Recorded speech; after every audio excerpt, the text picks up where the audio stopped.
देव जय देव जय देव जय शिव मार्तंडा.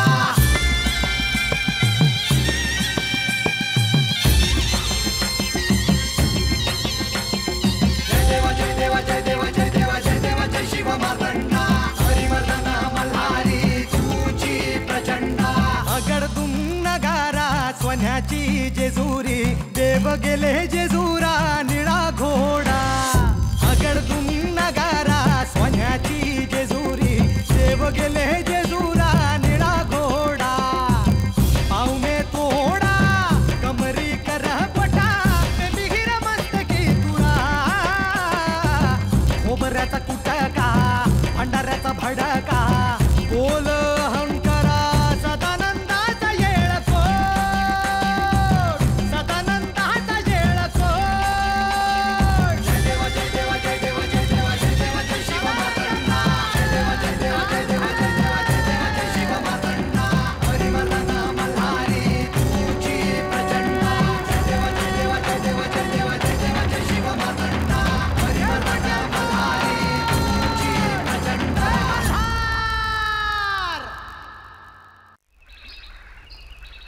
बानू ओ बानू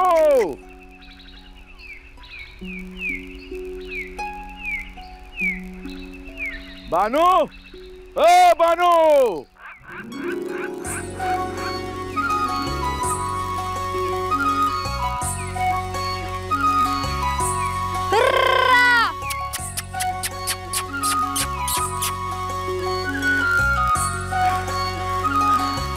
इथं काय करतीस? इथं काय करतीस? इथं सांगायचं ग तुला? तिकडे रानात बघत जागा पडली या, पण तू इथंच कळलं हाक.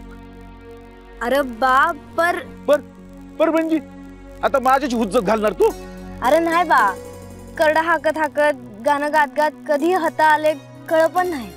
तेच होत या अंगाला जाताना दिसली ना तेव्हा तुझ्या मागे आलो पिरी पिरी धावत. बानू एकदा सांगतोय, कोणाच्याला सांगायला लावू नगस. या जागी करड हाकाया यायचं नाही. माझी करड मेली ना तरी चालेल. कळ? हा कळलं बा. अरे म्हणलं ना चूक झाली माझ्याकडून. पुण्याला नाही होणार अशी चूक. आता हसाय काय धाकरड घेतोस वैर? पाड्याची पाटलीच जणू तू.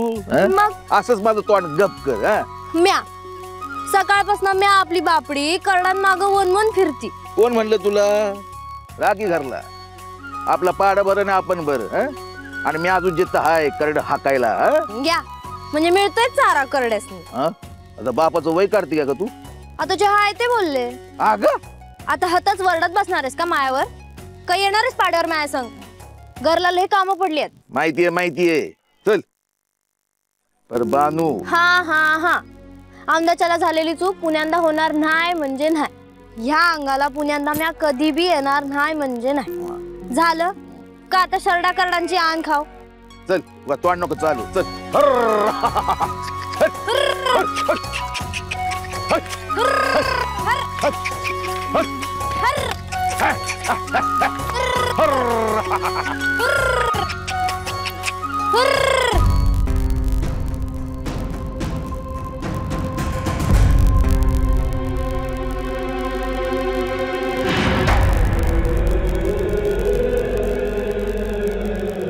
बानू हा हुर्र हुर्र.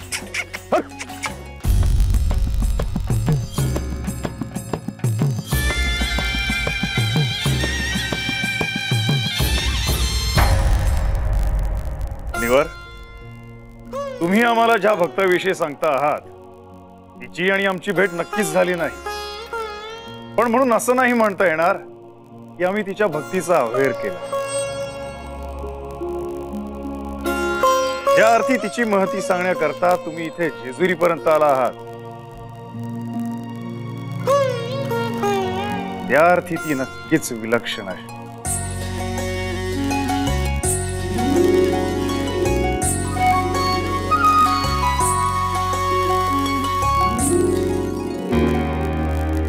मुनिवर तुम्ही मात्र अचानक इथे येऊन सर्वांच्याच मनात संभ्रम निर्माण केला.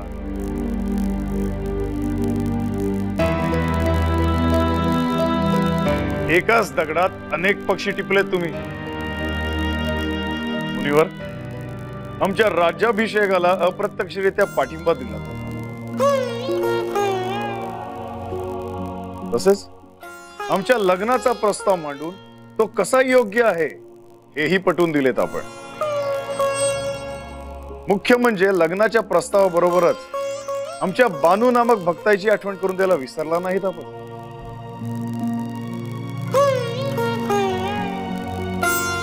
मुनिवर, आपल्या मनात नेमकं आहे तरी काय? नारायण नारायण. देवा, आमच्या तो मनात वेगळा काय हेतू असणार?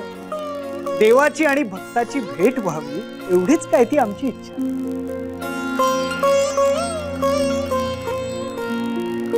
मुनिवर, तो भक्त कोण आहे, त्याची पूर्वकथा काय आहे हे जसे तुम्हाला ज्ञात आहे तसेच आम्हालाही ज्ञात आहे.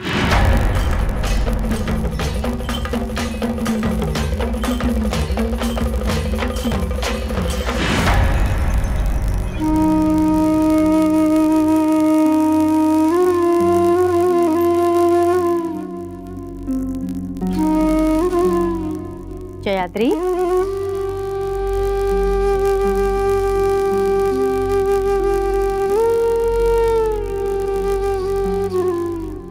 काय ग, अशी का बसली होतीस विचार करीत, तेही अशी एकांतात? कसलाच नाही. जयाद्री, तू माझी प्रिय सखी आहेस, त्यामुळे तुझ्या मनात कसली तरी चिंता आहे हे मी जाणते. नाही, आपणास वाटते तशी कोणतीच चिंतेची बाब माझ्या मनात नाही. पण तुझ्या मनातील इच्छा पूर्ण होणार हे आश्वासन मी तुला देते. त्यामुळे तू निर्धास्त हो.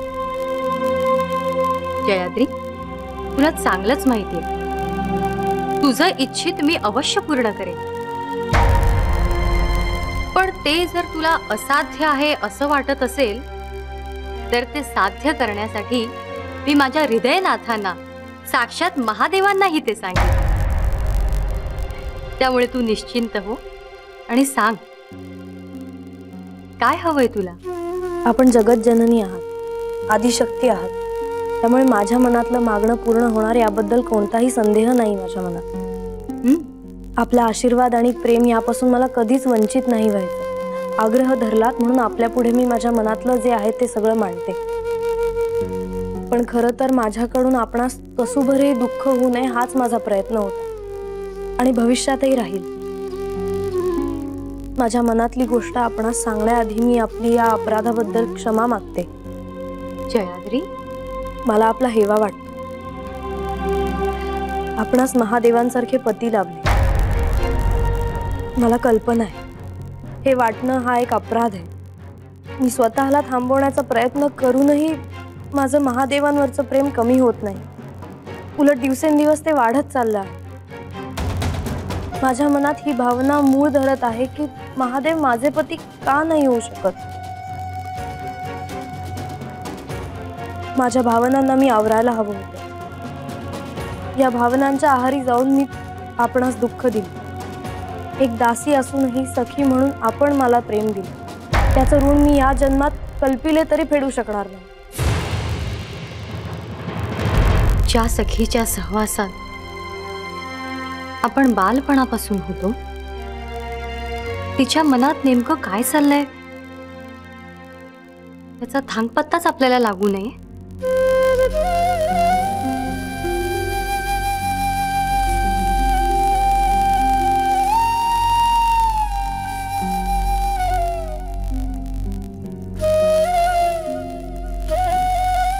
जयाद्री,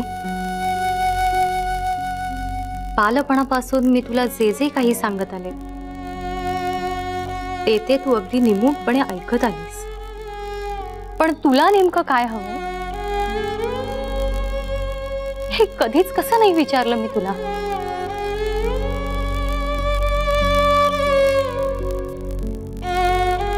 याआधीच मी तुला वचन दिले आहे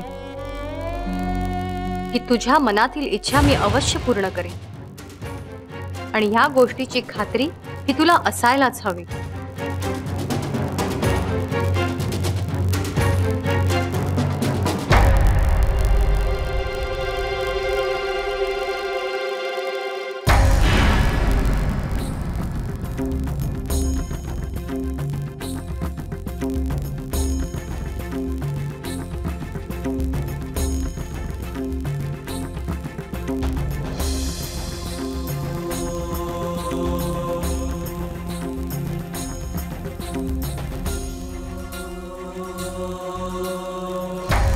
स्वामी,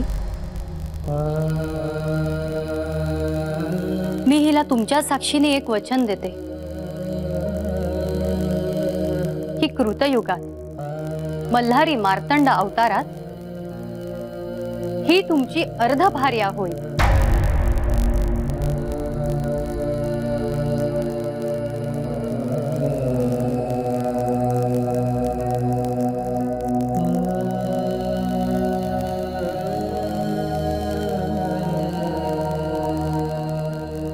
थांब पार्वती, तुझे शब्द मागे घे. स्वामी, माझ्या प्रिय सखीसाठी मी कोणत्याही दिव्याला सामोरं जायला सिद्ध आहे.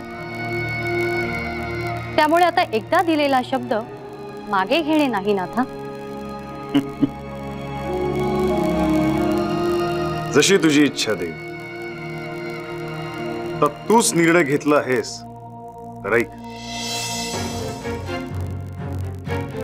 ऋतुयुगामध्ये मल्हारी अवतारात मी तिला वरीन. इतकेच नव्हे तर कृतयुगामध्ये तिच्या प्रेमात पडून तिच्या स्वाधीन होईल. तिच्याशी विवाह झाल्यामुळे देवी तुला तुझा क्रोध अनावर होईल. या वरदानामुळे, तुझ्या या निर्णयामुळे देवी सर्वाधिक त्रास तुलाच होईल. कृतयुगात तुला आणि जयाद्रीला जोपर्यंत मी स्मरण करून देत नाही तोपर्यंत तुम्हाला तुमच्या मूळ रूपाचे विस्मरण होईल. पण स्वामी, जयाद्री मला इतकी प्रिय असताना मी तिला दिलेल्या वचनाचा मलाच क्रोध का बरं व्हावा?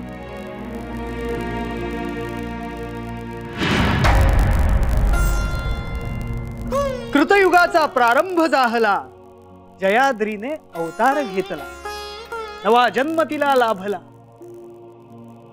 पार्वतीची जीवाभावाची सखी जयाद्री म्हणजेच कृतयुगात अवतरलेली बानू.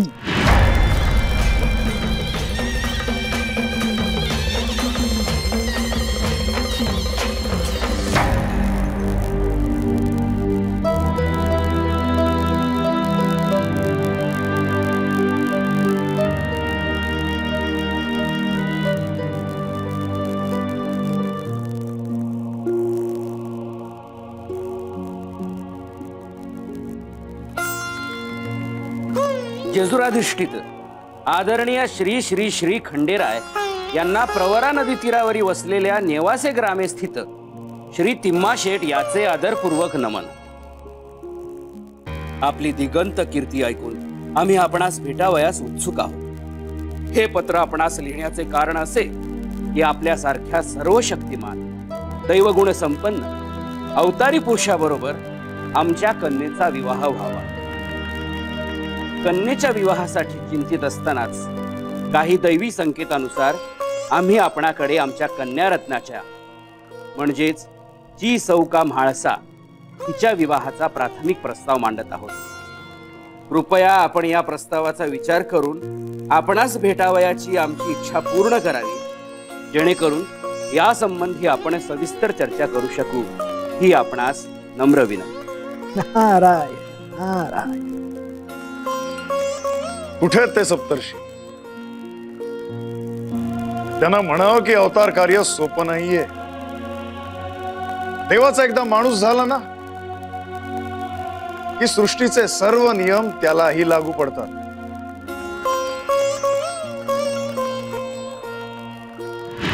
पर्या, आपण आपला प्रवेश उत्तम वठवला. आता आमची वेळ आहे, आम्हाला रजा द्या. तेव्हा आपण कुठे निघाला? शिकारीला.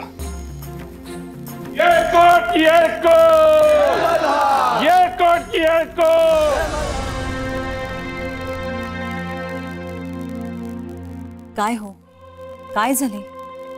एवढी काळजी कसली? जोपर्यंत आपण पाठवलेल्या विवाहाच्या प्रस्तावाचे उत्तर जेजुरीवरून येत नाही तोपर्यंत चित्त थाऱ्यावर राहणार नाही. मला तर वेगळीच चिंता आहे. आपण सेवकास घाईघाईने जेजुरीस पाठवले खरे, पण त्यांचा होकार आला तर आपली काहीही तयारी नाहीये. किमान सर्व सिद्धता पूर्ण झाल्यानंतर प्रस्ताव पाठवायला हवा होता, नाही का? अहो, पण त्यांचा होकार आल्यानंतर त्यानुसार आपल्याला आपली पावलं उचलता येतील. इतकी सहज गोष्ट नाहीये ती. प्रस्ताव पाठवण्यापूर्वी महाशास्त्रींशी चर्चा करून विवाहासंदर्भातले सर्व कुळाचार, विधी आणि अनुकूल पद्धती आपण जाणून घ्यायला हव्या होत्या. पण आपण भावनेच्या भरात तडकाफडकी सेवकास जेजुरीस धाडले. खरंच महाशास्त्रींशी चर्चा करण्याचे आम्हाला कसे काही विस्मरण झाले कोणास ठाऊक. किमान म्हाळसाची पत्रिका आपण त्यांना दाखवणे इष्ट ठरले असते. अजूनही वेळ गेलेली नाही. त्वरित महाशास्त्रींना बोलावणे करावे. वेळ प्रसंगी जेजुरीस प्रस्थान करावयाचे झाल्यास सर्व आवश्यक बाबींची पूर्तता करता येईल. मी आत्ताच महाशास्त्रींना बोलावणे पाठवतो, म्हणजे या सगळ्या गोष्टींची इत्यंभूत चर्चा म्हाळसासमोर करता येईल आणि पुढच्या सगळ्या गोष्टी सुकर होतील. हो, पण निदान याकरता तरी तिने आपल्या समोर दर्शन द्यावे. आपल्याला भेटावयाचा निरोप कधीच धाडलाय, पण अजूनही तिचा पत्ता नाही. अक्का, अक्का, अक्का, काय ग, काय झाले? एवढी सैरभैरी काय झालीस? अक्का, आपण दिलेला निरोप मी म्हाळसापर्यंत पोहोचवण्यासाठी गेले खरी, परंतु ती तिच्या कक्षात नव्हती.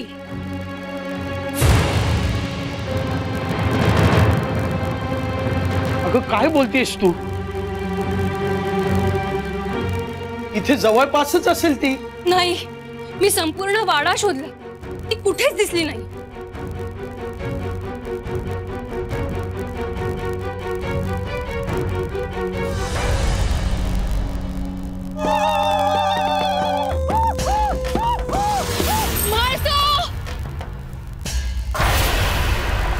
म्हाळसा, म्हाळसा, म्हाळसा,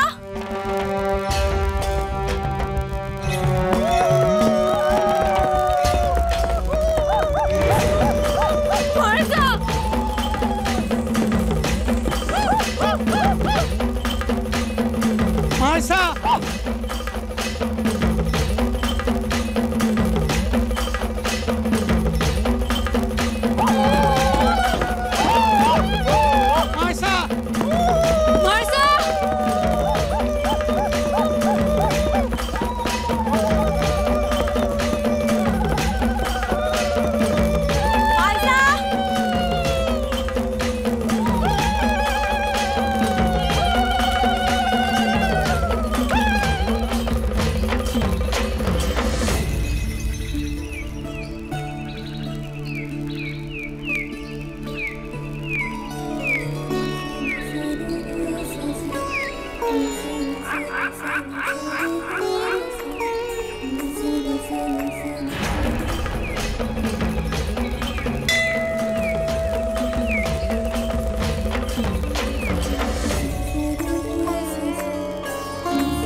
ईश्वराय नमः। ॐ शंभवे नमः।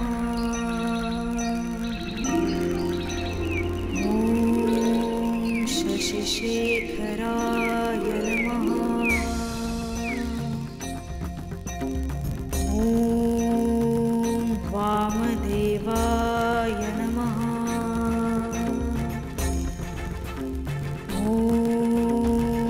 विष्णुवल्लभाय नमः। ॐ नीलकण्ठाय नमः। ॐ भक्तवत्सलाय नमः। ॐ भवाय नमः।